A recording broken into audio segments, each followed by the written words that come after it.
नमस्कार, मैं मणि सर आज आप लोगों के समक्ष एक बहुत ही महत्वपूर्ण मुद्दे पर चर्चा करने जा रहे हैं।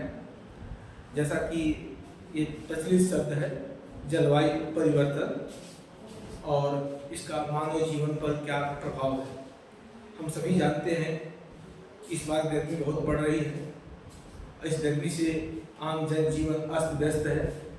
आखिर क्या कारण है कि दिनों दिन तापमान बढ़ता जा रहा है। देखिए, एक बात यह है कि मानव जीवन को सबसे अधिक प्रभावित करने वाला जो कारक है वो दो कारक है, एक भौतिक कारक और दूसरा मानवीय कारक। भौतिक कारक में जलवायु है। जहाँ जलवायु की अनुकूलता होती है वहीं जीवन का विकास की संभावना दिखाई देती है। पृथ्वी हमारी एकमात्र ऐसा ग्रह है जहाँ पर मानव जीवन के लिए प्रकृति ने एक अनुकूल जलवायु उपलब्ध कराया।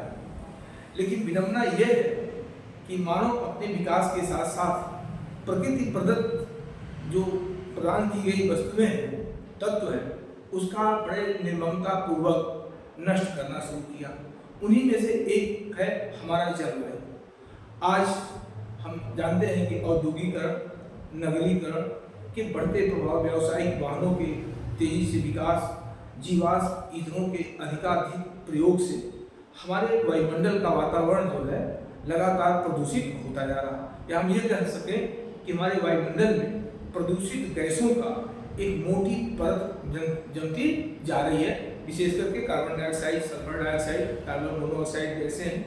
इससे पृथ्वी का जो पार्थिव विकिरण है, जो सूर्य से उष्मा पृथ्वी को प्राप्त होती है और पृथ्वी उस प्राप्त उष्मा को दीर्घ तरंगों के रूप में परावर्तित कर देती है।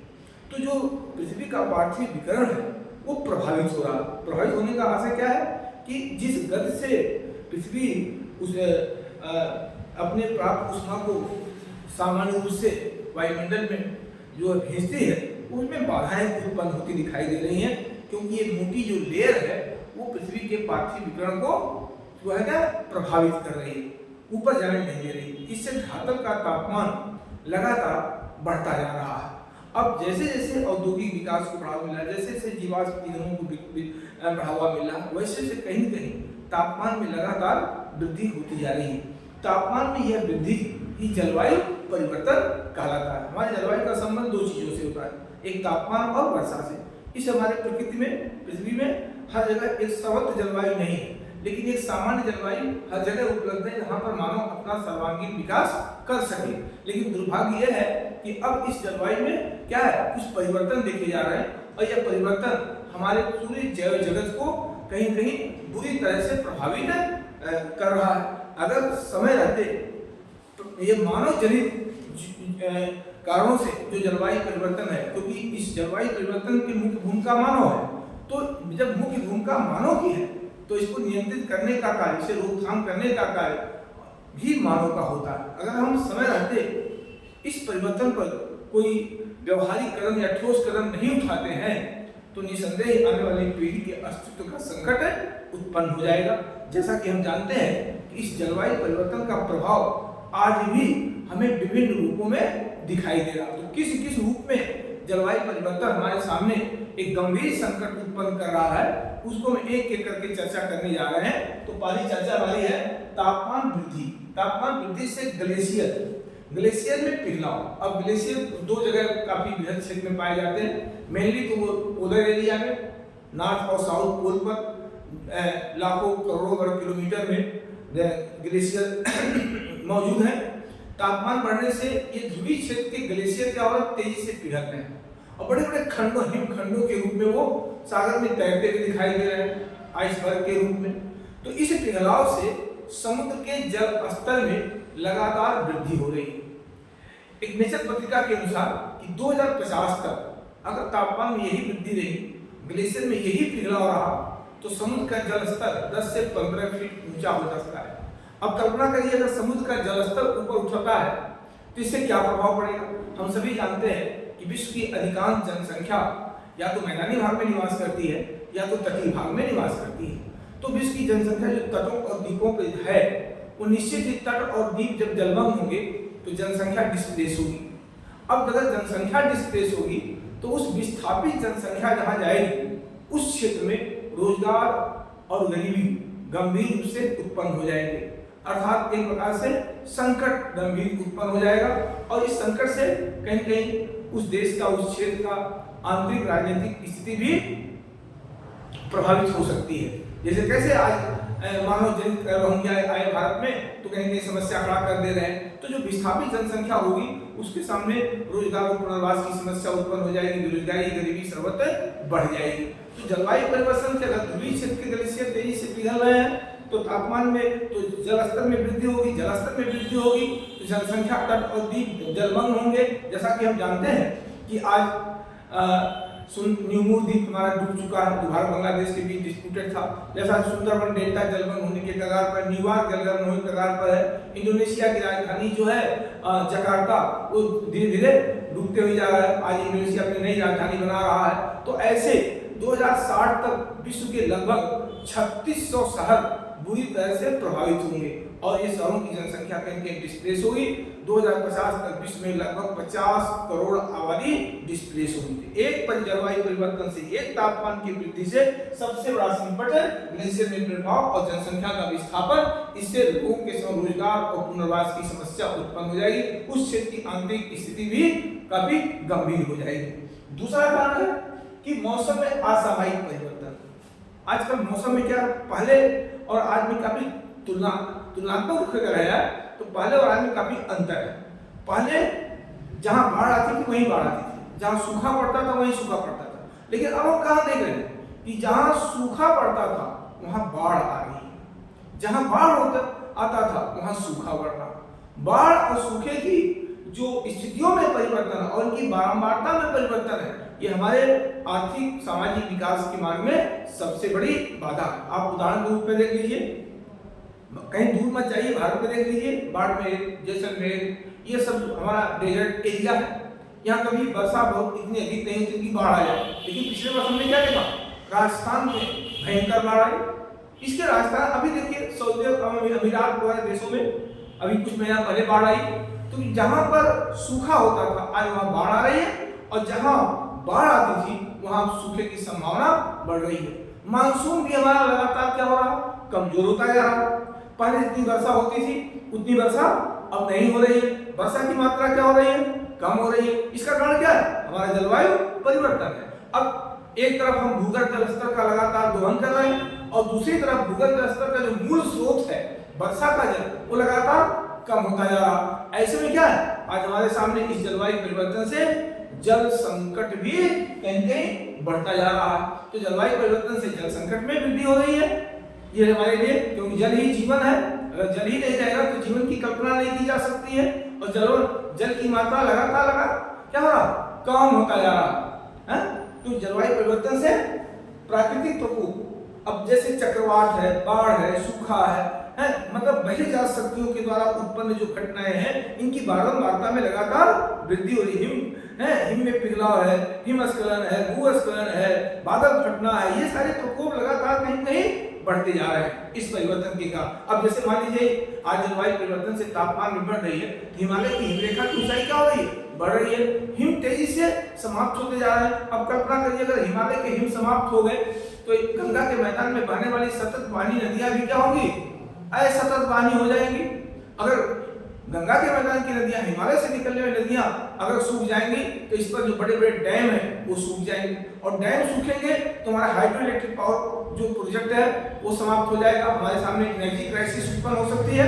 और साथ साथ क्या है कि इन बांधों से निकाले गए जो नहरें हैं वो सूख जाएंगे। अब आपके सामने क्या है कि इसके दो पहलू है। एक तो जलवायु परिवर्तन से वर्षा की मात्रा कम होती जा रही है, जो हमारे पेयजल संकट को खड़ेगा, सिंचाई के लिए समस्या उत्पन्न कर दे रहा है। और दूसरी तरफ ग्लेशियर के पिघलाव से, नदियों के सूखने से, नहरों के सूख जाने से हमारी सिंचाई क्षमता कम हो जाएगी। अब जब सिंचाई क्षमता कम हो जाएगी तो निश्चित इसका दुष्प्रभाव हमारे कृषि के उत्पादन और उत्पादकता में कमी आएगी। एक तरफ विश्व की जनसंख्या बढ़ रही है, भारत की जनसंख्या बढ़ रही है, दूसरी तरफ जलवायु परिवर्तन के कारण कहीं कहीं खाद्यान्न संकट भी उत्पन्न हो सकता है। तो ये चीजें जलवायु परिवर्तन से उभर करके सामने हमें दिखाई दे रही है। तो इस बात को हमें पता होना चाहिए। तीसरी चीज है कृषि के क्षेत्र में परिवर्तन। अब फसलें तैयार हैं किसान कहता भाई फसल बहुत अच्छी लगी है, पैदावार अच्छा होना चाहिए, लेकिन जब किसान अपने फसल को काटता है तो क्या करता है, वो देखता है कि जिस तरह से फसल खेत में हमने देखा उस तरह से पैदावार नहीं हुआ, न धान का पैदा हुआ न गेहूं का पैदा हुआ, अर्थात प्रति हेक्टेयर उत्पादकता में दोनों में कमी देखी जा रही है। तो फसलों के उत्पादन और उत्पादकता में जो कमी हो रही है वो हमारे सामने क्या है, वैश्विक खाद्यान्न संकट उत्पन्न हो सकता है। आज एक रिपोर्ट के अनुसार कि जलवायु परिवर्तन से विश्व के खाद्यान्न उत्पादन में, कृषि के उत्पादन में 4.9% की कमी देखी गई है। तो खाद्यान्न फसलों की कमी, हमारा डेयरी फार्मिंग, हमारा पशुपालन कृषि जो है ये प्रभावित होगा। तो ये जलवायु परिवर्तन से एक बड़ा दुष्प्रभाव कृषि के क्षेत्र में भी हम देखते हुए जा रहे हैं। तीसरा जो है मानव श्रम पर प्रभाव।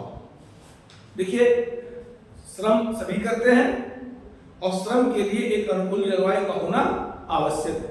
आप बहुत दूर मत जाइए, हाल के दिनों में जो गर्मी पड़ी है वो निश्चित ही हमारी कार्य पद्धति को भी प्रभावित किया है। 10 बजे से लेकर के 4 बजे तक सड़कें सूनी हो जाती हैं। प्रचंड गर्मी का सामना आदमी आज नहीं कर पा रहा। कितने लोग बेहोश हो जा रहे हैं, कितने लोगों की डेथ हो जा रही है, लू लग रहा है, ये सारी चीजें हैं। अब अगर आपको जलवायु एक अनुकूल क्लाइमेट नहीं मिलेगी तो आप असहज स्थिति का सामना करेंगे, और जब असहज स्थिति का सामना करेंगे तो कहीं कहीं आपका श्रम भी प्रभावित होगा।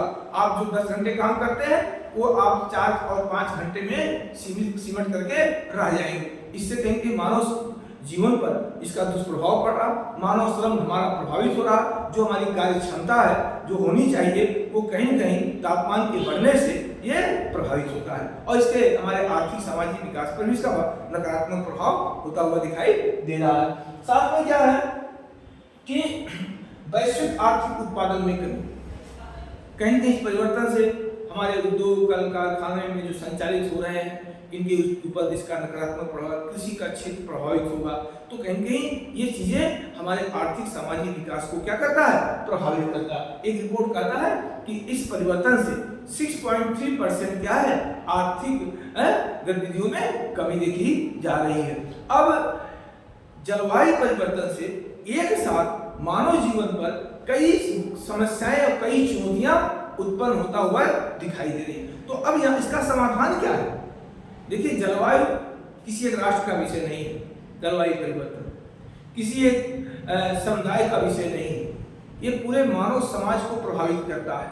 और जब समस्या किसी एक राष्ट्र का नहीं, एक समुदाय का नहीं, वैश्विक हो जाती है तो उसका समाधान भी सामूहिक सुरक्षा के तहत होना चाहिए। अब विषय यह है कि जलवायु परिवर्तन में प्रकृति प्रदत्त न होकर के ये मानव जनित है। अब जब मानव जनित है तो समाधान भी मानव समाज को ही खोजना होगा। ऐसे तो हम इसके समाधान के लिए बहुत दिनों से प्रयासरत हैं और प्रयास भी कर रहे हैं।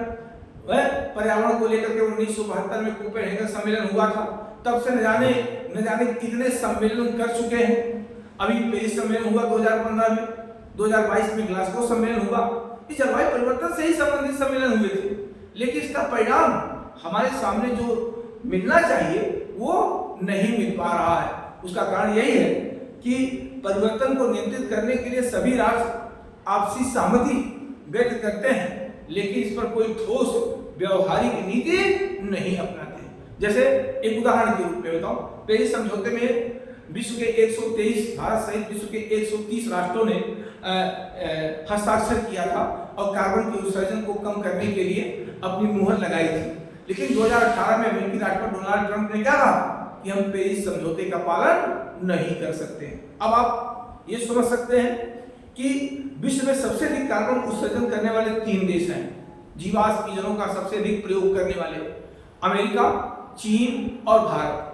तो जब तक ये बड़े राष्ट्र, जिम्मेदार राष्ट्र कार्बन के उत्सर्जन में कोई ठोस पहल नहीं करते हैं, तब तक छोटे छोटे राष्ट्रों के पहल करने से जलवायु परिवर्तन पर कोई सकारात्मक प्रभाव नहीं पड़ सकता है। तो कहने की आवश्यकता क्या है कि इसके लिए बड़े राष्ट्रों को ठोस पहल करने की आवश्यकता है, अर्थात हमें वो सभी ठोस प्रयास करने चाहिए जिससे हम वैश्विक तापमान, बढ़ते तापमान को कम कर सकें। और इसका एक ही मात्र जो है आधार है कि हम जीवाश्म ईंधनों पर अपनी निर्भरता कम करें और साथ ही साथ वृक्षारोपण को बढ़ावा दें। हमारे पुराणों में वृक्षों को देवता के रूप में दर्जा दिया गया था। वो क्या मूर्ख थे?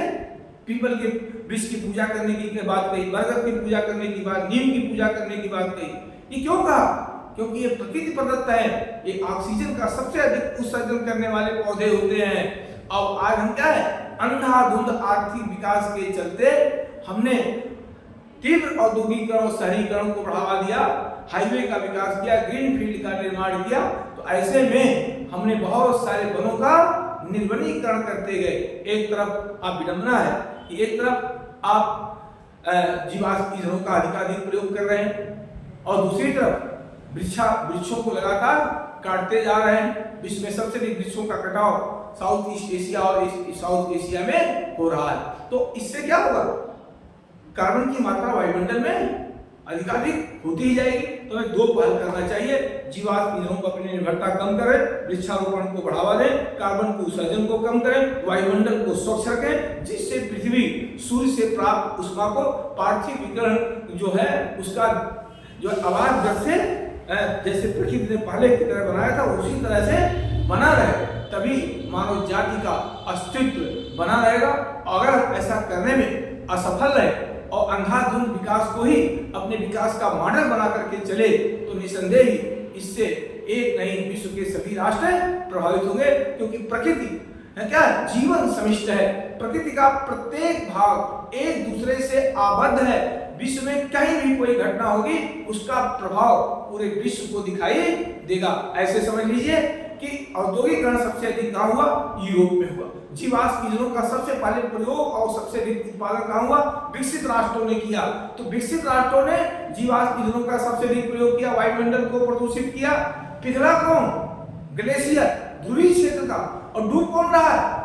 नोरू, टुवालू, मालदीव, फिजी, ये डूब है। इनकी कोई भूमिका नहीं है, लेकिन उससे सबसे अधिक प्रभावित है। क्यों प्रभावित है? क्योंकि सभी एक दूसरे से जुड़े हुए हैं। प्रकृति जीवन समिष्ट है, प्रकृति का प्रत्येक विषय बिंदु एक दूसरे से जुड़ा हुआ है। कहीं भी कोई घटना होगी उसका दुष्प्रभाव पूरे विश्व पर दिखाई देगा। छोटे बड़े सभी राष्ट्र इस परिवर्तन से प्रभावित होते हुए दिखाई देते हैं। हाँ, इतना जरूर है कि विकसित राष्ट्रों के पास अपना एक प्रबंधन है, तो हो सकता है उनके पास कम प्रभाव हो, लेकिन कमजोर राष्ट्र हैं, तृतीय विश्व के जो देश हैं, आर्थिक सामाजिक से पिछड़े जो देश हैं, जिनके पास जलवायु परिवर्तन से निपटने के लिए संसाधनों का अभाव है, उस पर उसके दुष्प्रभाव बहुत अधिक दिखाई देते हुए देंगे। तो ऐसे में निस्संदेह में जलवायु परिवर्तन को नियंत्रित करने की आवश्यकता है और यह आवश्यकता केवल सरकार के द्वारा नहीं हो सकती है, यह सब पूरे मानव जाति का है।